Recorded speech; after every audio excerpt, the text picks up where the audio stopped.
Welcome back to the Maelstrom, ladies and gentlemen. We have another Warhammer 40k battle report for you today. We're playing 2,000 points of Craftworlds versus Tyranids. We're going to be playing Targets of Opportunity from the 2017 chapter approved. And we're going to be using hammer and anvil deployment. So the Craftworlds got to choose deployment zones. They're going to be down here with the Tyranids coming at them across the ice field. For purposes of line of sight blocking, we're still working on some taller terrain for this table. So the rules that are in place for this one, the outlines of these hills are going to block line of sight as far as where the rocks are. So on this one, it's just going to be the two small areas that are blocking line of sight. But wherever the rocks are, that's going to be line of sight blocker. That way we have a little bit less open field to fire for this mission. So we have 6 objectives. You draw up 3 tactical objective cards each turn. You have 1 turn to achieve them, though.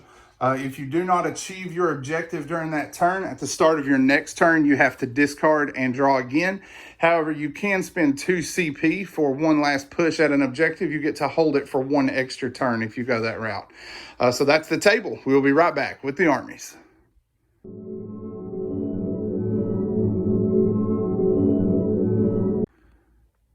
All right, first up we have the forces of the Craftworlds. We are in dual battalions.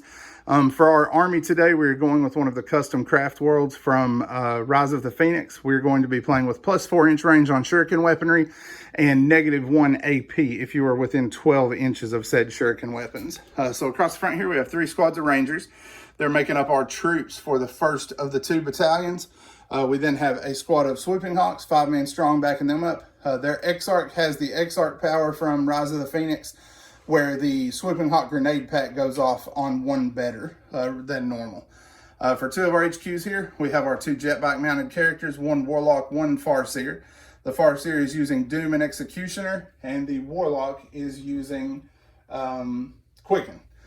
We then have a 10-man squad of Dire Avengers with an Exarch with the Shield and Glaive.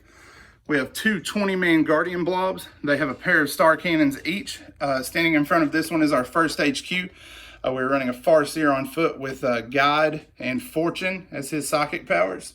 Over here we have the mirror squad to that first Guardian squad. They're joined by a 2-man Warlock Conclave, and they are using Quicken, Restrain, and Protect and Jinx. For our transport, we have 1 Wave Serpent with dual bright lances. We have 2 Fire Prisms. And then for our heavy guns in the back here, we have a pair of Hemlock Wraith Fighters. So that is the Craftworld contribution. We'll be right back with the Tyranids.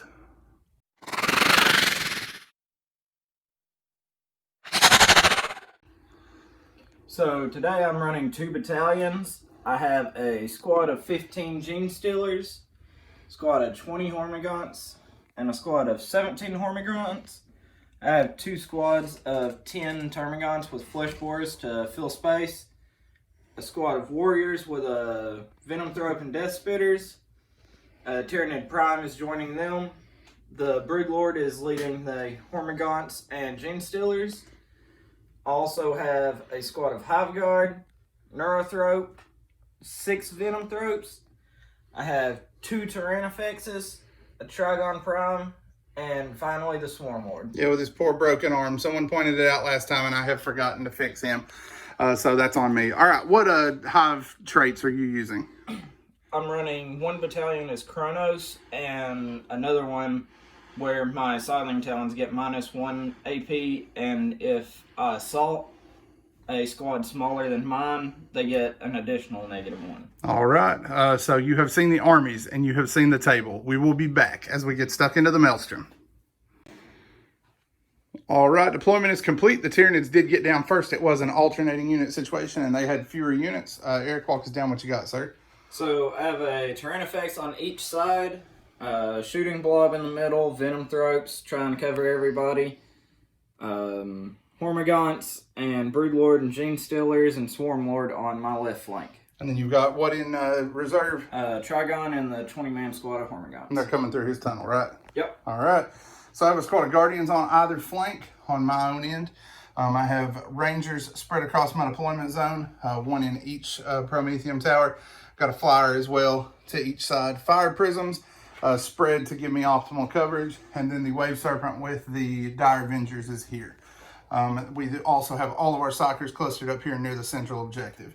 So you said you were taking first turn, yes, sir? Correct. All right. The Eldar are going to attempt to seize. Give me one moment. We'll give that a shot. A 6. We have done it. So the Eldar are going to take the first turn away from the bugs. We will launch into that initial movement, and then we will be back.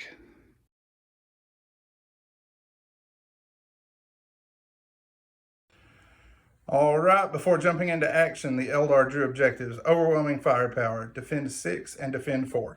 Objective 4 was here, so that did not figure into our plans at all. Objective 6 is up here, so we went ahead and kept our Rangers there, you know, because they weren't going to do anything else anyway. The rest of the army started to spring forward to do some offensive damage before the Tyranids started to move towards us. We sent one of our Hemlocks to either flank. We also moved this squad of Guardians forward. The 2 bike-mounted Wizards moved up with them. One was able to move them into cover with Quicken. We also got Guide off on them, along with Fortune and Doom on the Gene Stealers, which, as you can see, finished them off. The Guardians were able to get in range to kill all of them. We also played Fire and Fade. They're going to be moving back off of the mountaintop, but we left them there just to make the turn make a little more sense. So they were able to kill the Gene Stealers off. Linked fire, then went to the pair of fire prisms. Over the course of that shooting, they were able to whittle off all but 3 of the Hormagaunts here. The other blob of Guardians made a 6-inch advance here. We then fired here and killed off 7 of the Termagants. This plane was able to crash 1 of the 6 Venom Throats. That came from the plane on that end. This plane fired into the Hive Guard, killing 1 and wounding another. And then with Psychic Powers, Smite from here dealt 2 wounds to this Tyrannifex. And then he took another 5 wounds from the Bright Lance Fire from the Wave Serpent, which remained positioned here under the tower. Sweeping Hawks leapt forward, but didn't do anything this turn, just moving to get some position. And then the second flyer smited into the Gene Stealers, contributing to their demise. So we're going to score 1 point for overwhelming firepower. That's going to be it for the moment, though. In addition to that, we have scored first blood. So that's going to be 2-0. But the game is young. Tyranid turn 1, starting up next.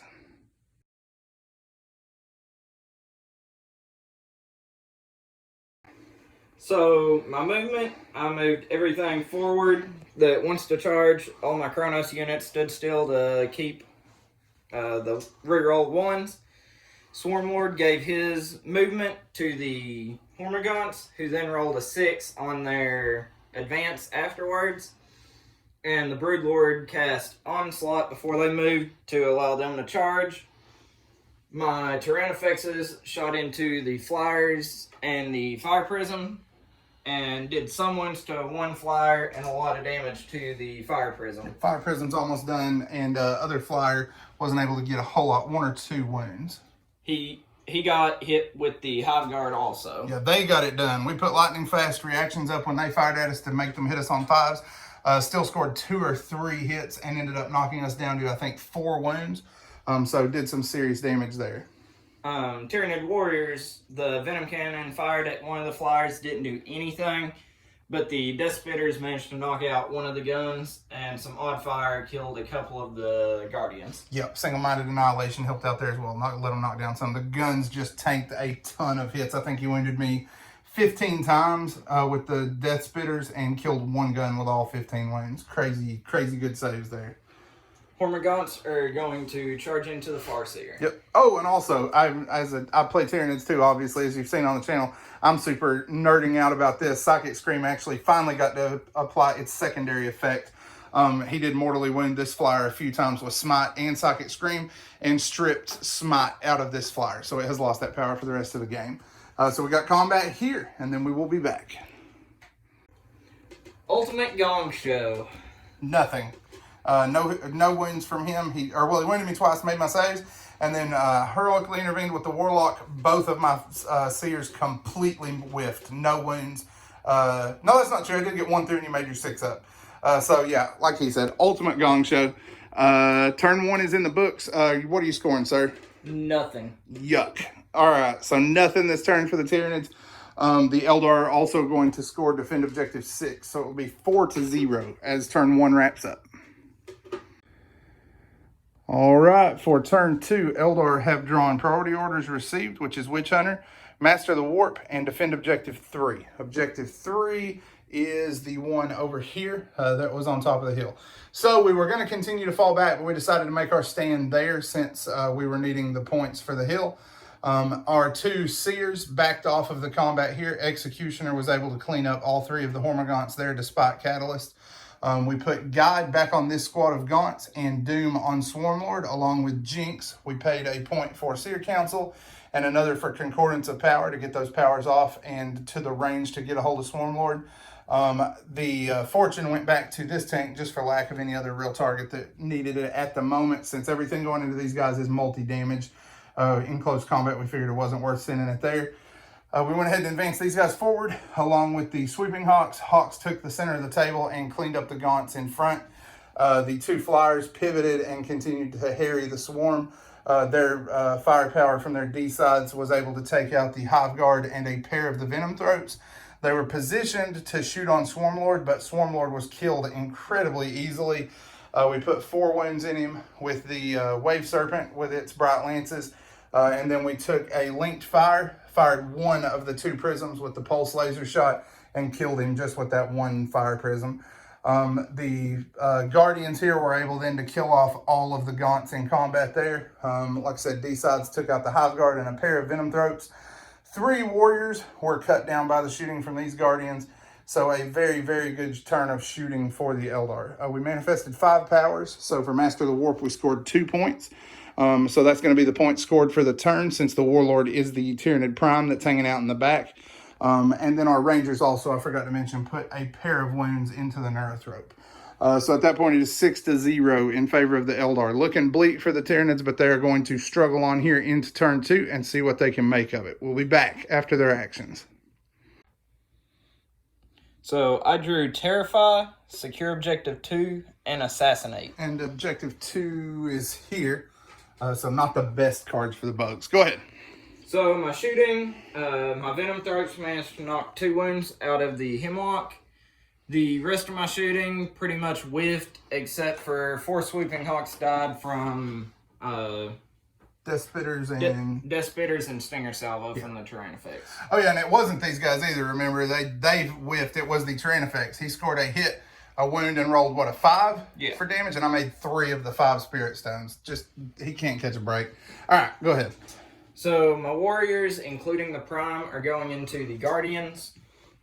My Trigon is going into the Wave Serpent. My Broodlord is going into the Guardians on this side. And my Venom Throat is going into the Hemlock. Yep, so for Overwatch, we got 2 of his 3 Venom Throats here with the Hemlock. We killed 1 of his warriors with the Guardian Blob. Hormagaunts attempted a charge on 3 dice because he's got the Anthracite upgrade. Rolled a 6 and 2 2s. CP'd 1 of the 2s and rolled a 2 again and failed that charge. He was going to use that to get on to Objective 2 here, but it did not happen. And then lost 2 wounds on the Broodlord going in here. So Overwatch even just shredded several of his things. So that's where we're at. We're going to work these combats. So the Broodlord managed to kill both turrets and a Guardian. The Venom Throat tried to bring down the Hemlock Wraithfighter, but lost a wound and didn't do anything in return. The Warriors managed to kill the turret and a Guardian, but in return he killed my Warrior and dealt a wound to my Prime. And my Trigon crushed the Wave Serpent and made it blow up. Yep, tons of 6s were rolled right there. He did me 6 wounds. He used Voracious Hunger, got 6 wounds there. I made 4 6+ saves and was feeling bad until he answered with 2 6s, dealt me 12 wounds, and then I rolled a 6 in response and blew up, which dealt 1 wound to his Prime. Not like he said, no damage done here. Hit the Broodlord several times, but nothing converted. So no points scored, correct? Correct. All right, so at that point, the Tyranids are going to go ahead and call it. Army's getting thin. The Eldar, rather, are going up 8-0 now because they have defended Objective 3. So at that point, we're going to go ahead and call it. That will be a Craftworlds victory. Give us a like and a subscription if you like what you saw. We put out regular content, looking to put one out every single week, if not more than one. Hit the bell if you do subscribe. That'll let you see our new content as it comes out. As always, guys, thanks for spending time with us today at the Maelstrom.